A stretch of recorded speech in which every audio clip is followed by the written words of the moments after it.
What is risk? Risk is the possibility of something bad happening or a situation involving exposure to danger.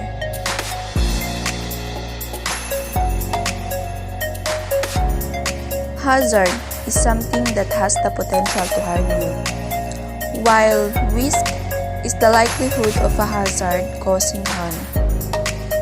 Threat, vulnerability, is equal to risk.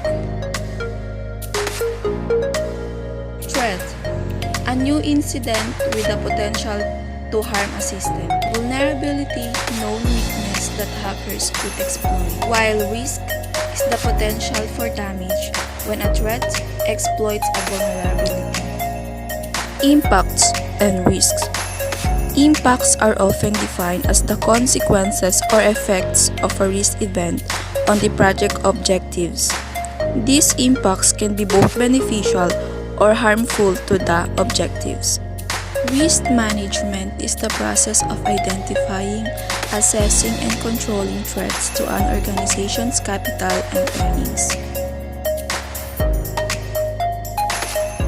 Risk management is the macro-level process of assessing, analyzing, prioritizing, and making a strategy to mitigate threats to an organization's assets and earnings. While risk analysis is the micro-level process of measuring risks and their associated impact. Vulnerability, probability, and critically. Vulnerability is the quality or state of being exposed to the possibility of being attacked or harmed either physically or emotionally. Probability is the likelihood that an event will occur and is calculated the number of favorable outcomes by the total number of possible outcomes.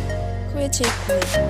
Critically is the way that expresses disapproval. Loss event profile, loss event probability or frequency, and loss event critically. Loss event profile.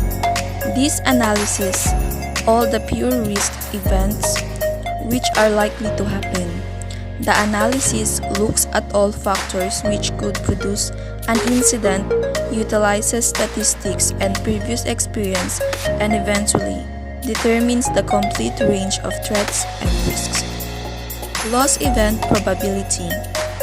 This stage is the process of analysis, the likelihood of threats and risks identified in the loss event profile becoming a reality. Loss event critically. This stage looks at the financial cost, be it direct or indirect, which would result from an incident taking place.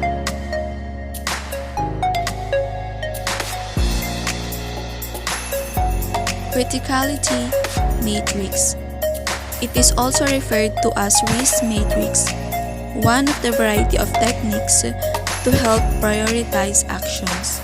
Risk matrix is a matrix that is used during risk assessment to define the level of risk by considering the category of probability or likelihood against the category of consequence security. This is a simple mechanism to increase visibility of risks and assist management decision-making. Identify threats and opportunities faced by the organization. Avoid nagging in current projects and activities that would trigger unacceptable risks. Develop new initiatives that the organization thinks may be of strategic value.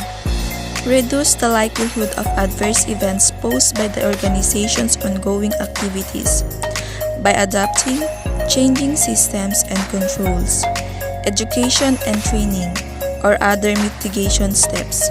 Accept the remaining risks, having taken the reasonable steps. Lastly, improve. Improve the process by reviewing the results and modifying the approach going forward so that over the time the organization grows more nimble and resilient.